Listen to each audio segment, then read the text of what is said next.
2026 మధ్యప్రాచ్యం అగ్గిరాజుకుంది. ఒకే ఒక్క దాడితో మొదలైన ఈ గొడవ మొత్తం ప్రపంచాన్నే ఒక కుదుపు కుదిపేసింది. అసలు ఈ కాల్పనిక యుద్ధం ఎలా మొదలైంది, దాని తర్వాత ఏమైంది? ఈ విశ్లేషణలో మనం అన్ని విషయాలు లోతుగా చూద్దాం. ఫిబ్రవరి 28, 2026 ఈ తేదీని మధ్యప్రాచ్య చరిత్రలో బహుశా ఎవ్వరూ మర్చిపోలేరేమో. ఎందుకంటే ఆ రోజే ఇరాన్ మీద ఒకేసారి అనేక సైనిక దాడులు జరిగాయి. దీంతో ఒక భయంకరమైన కొత్త యుద్ధానికి తెరలేచింది. చెప్పాలంటే ఒక్క రాత్రిలోనే ఆ ప్రాంత రాజకీయ ముఖచిత్రం మొత్తం మారిపోయింది. ఈ దాడుల్లో అందర్నీ షాక్కి గురిచేసిన వార్త ఏంటంటే, ఇరాన్ అత్యున్నత నాయకుడు అలీ ఖమేనీ హత్యకు గురయ్యారని వచ్చిన రిపోర్ట్. ఆలోచించండి, ఈ ఒక్క వార్తతో ఇరాన్ మొత్తం నాయకత్వ సంక్షోభంలో పడిపోయింది. దేశం మొత్తం గందరగోళంలో మునిగిపోయింది. ఈ దాడి ప్రభావం కేవలం ఆ ప్రాంతానికే పరిమితం కాలేదు. దాని ఎఫెక్ట్ వెంటనే ప్రపంచమంతా కనిపించింది. ఎనర్జీ మార్కెట్లు తలకిందులయ్యాయి, సప్లై చైన్లు తెగిపోయాయి. ఒక్క మాటలో చెప్పాలంటే ప్రపంచ ఆర్థిక వ్యవస్థ పతనం అంచున నిలబడింది. సరే, ఇంత పెద్ద విధ్వంసానికి కారణమైన ఆ మొదటి దాడేంటి? అసలు ఎలా మొదలైంది? దానికి పెట్టిన పేరే ఆపరేషన్ రోరింగ్ లయన్. ఇప్పుడు మనం ఆ ఆపరేషన్ గురించే వివరంగా చూద్దాం. సో ఆ మొదటి రోజు ఏం జరిగిందంటే, అమెరికా, ఇజ్రాయెల్ కలిసి దాడులు మొదలుపెట్టాయి. అన్నీ ఒకేసారి పక్కా ప్లాన్తో జరిగాయి. టెహరాన్, ఇస్ఫహాన్ లాంటి ముఖ్య నగరాలపై బాంబుల వర్షం కురిపించారు. కానీ వాళ్ల మెయిన్ టార్గెట్ మాత్రం ఒక్కరే, ఇరాన్ సుప్రీం లీడర్ ఖమేనీ. మరి ఈ దాడుల వెనుక అమెరికా ఉద్దేశ్యమేంటి? వాళ్ళేం చెప్పారంటే, అమెరికా అధ్యక్షుడు డొనాల్డ్ ట్రంప్ మాటల్లోనే విందాం. తక్షణ ముప్పులను తొలగించడం, ఇరాన్ క్షిపణి, సైనిక సామర్థ్యాలను నాశనం చేయడం, చివరికి వాళ్ల ప్రభుత్వాన్ని కూళ్లదోసి అమెరికా ప్రజలను రక్షించడమే మా లక్ష్యం. అమెరికా వాదన అది. సరే, మరి ఇజ్రాయెల్ ఎందుకిందులో భాగమైంది? ఇజ్రాయెల్ ప్రధానమంత్రి బెంజమిన్ నెతన్యాహు ఏమన్నారంటే, ఇరాన్ వల్ల మా దేశ ఉనికికే ప్రమాదమేర్పడింది. ఆ ముప్పును తొలగించడానికే మేమీ దాడులు చేశాం అని స్పష్టం చేశారు. ఈ ఫస్ట్ వేవ్ అటాక్స్లో వాళ్లు వేటిని టార్గెట్ చేశారంటే, ఇరాన్ నాయకులుండే భవనాలు, బాలిస్టిక్ మిసైల్ లాంచర్లు, ఎయిర్ డిఫెన్స్ సిస్టమ్స్, కమాండ్ సెంటర్లు, నటాంజ్ లాంటి న్యూక్లియర్ ఫెసిలిటీస్, ఇంకా ఐఆర్జీసీ స్థావరాలు. ఈ ఐఆర్జీసీ అంటే ఇరానియన్ రెవల్యూషనరీ గార్డ్ కార్ప్స్ అన్నమాట. ఇది ఇరాన్ సైన్యంలో చాలా పవర్ఫుల్ వింగ్. అంటే వాళ్లు ఇరాన్ సైనిక, రాజకీయ శక్తి మూలాలనే దెబ్బకొట్టాలని చూశారు. మరి ఇంత పెద్ద ఎత్తున దాడులు జరిగితే ఇరాన్ ఊరుకుంటుందా? అస్సలు ఊరుకోలేదు. వాళ్ల ప్రతీకార దాడి చాలా వేగంగా, చాలా విస్తృతంగా, ఇంకా చెప్పాలంటే విధ్వంసకరంగా ఉంది. ఇరాన్ ప్రతీకారం ఎలా మొదలైందంటే, ఫస్ట్ వాళ్ళు ఆపరేషన్ ట్రూ ప్రామిస్ ఐవి అని వదిలిపెట్టారు. వెంటనే వందల కొద్ది మిస్సైల్స్, డ్రోన్స్తో ఇజ్రాయెల్పై దాడి చేశారు.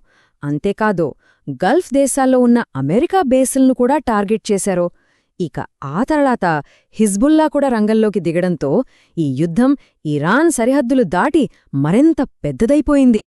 ఒక్కసారి చూడండి, ఇరాన్ కౌంటర్ అటాక్స్ ఎక్కడెక్కడ జరిగాయో.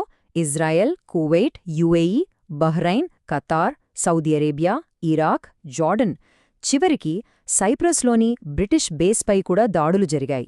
దీన్ని బట్టి మనకు అర్థమయ్యేదేంటంటే, ఇది కేవలం ఇరాన్, ఇజ్రాయెల్ మధ్య గొడవగా మిగిలిపోలేదు. ఇది మొత్తం మధ్యప్రాచ్యాన్ని చుట్టుముట్టిన ఒక భయంకరమైన ప్రాంతీయ సంక్షోభంగా మారింది. ఈ యుద్ధం ప్రభావం కేవలం యుద్ధభూమికే పరిమితం కాలేదు. దీని ప్రకంపనలు ప్రపంచవ్యాప్తంగా వ్యాపించాయి. ఆర్థిక వ్యవస్థలు, సైబర్ ప్రపంచం, అన్నింటికన్నా ముఖ్యంగా సాధారణ ప్రజల జీవితాలు అన్నీ అతలాకుతలమయ్యాయి. ఈ మొత్తం సంక్షోభంలో చాలా కీలకమైనది హార్మోజ్ జలసంధి. ఇది ప్రపంచ ఆర్థిక వ్యవస్థకు ఒక రకంగా చెప్పాలంటే గుండెలాంటిది. ఎందుకంటే ప్రపంచంలో రవాణా అయ్యే మొత్తం చమురులో దాదాపు 5వ వంతు ఈ చిన్న సముద్రమార్గం గుండానే వెళ్తుంది. ఈ గొడవ వల్ల హార్ముజ్ జలసంధి మూతపడటంతో ఏమైందో తెలుసా? ప్రపంచ ఇంధన ధరలు ఆకాశాన్నంటాయి. బ్రెంట్ క్రూడాయిల్ ధర ఏకంగా 13% పెరిగి బ్యారెల్ $82లకు చేరింది. ఇక న్యాచురల్ గ్యాస్ అయితే ఏకంగా 46% పెరిగింది. ఇది గ్లోబల్ ఎకానమీకి ఎంత పెద్ద దెబ్బో ఊహించుకోండి. ఈ యుద్ధం కేవలం క్షిపణులు, డ్రోన్లతోనే జరగలేదు. ఇది సైబర్ ప్రపంచంలోకి కూడా పాకింది. ఇజ్రాయెల్ ఇరాన్పై చరిత్రలోనే అతి పెద్ద సైబర్ దాడి చేసింది. ఇది మనకు కంటికి కనిపించని యుద్ధం, కానీ దీని ప్రభావం చాలా చాలా తీవ్రంగా ఉంటుంది. ఆ సైబర్ దాడి దెబ్బకే ఇరాన్ దాదాపుగా బయట ప్రపంచంతో సంబంధాలు కోల్పోయింది. ఆలోచించండి, దేశంలో ఇంటర్నెట్ కనెక్టివిటీ 96% నుంచి కేవలం 4% పడిపోయింది. అంటే కమ్యూనికేషన్ వ్యవస్థ మొత్తం కుప్పకూలిపోయింది. ఏ యుద్ధంలోనైనా అత్యంత విషాదకరమైనది మానవ నష్టం. టెల్ అవీవులో నివాస భవనాలపై, దుబాయిలో లగ్జరీ హోటళ్లపై దాడులు జరిగాయి. దీనివల్ల అమాయక ప్రజలు ప్రాణాలు కోల్పోయారు. ఈ యుద్ధం ఎంత క్రూరమైనదో చెప్పడానికి ఇది చాలు. ఇవి కేవలం అంకెలు మాత్రమే కాదు. ప్రతి అంకె వెనుక ఒక ప్రాణం, ఒక కుటుంబం, ఒక కథ ఉంది. ఇరాన్లో 700 మందికి పైగా సాధారణ పౌరులు, ఇజ్రాయెల్లో, లెబనాన్లో, యుఏఈలో, చివరికి అమెరికా సైనికులు కూడా ప్రాణాలు కోల్పోయారు. సరే, ఇంత విధ్వంసం జరిగింది. మరి భవిష్యత్తేంటి? ఈ యుద్ధం ఇక్కడితో ఆగిపోతుందా, లేక ఇంకా విస్తరిస్తుందా?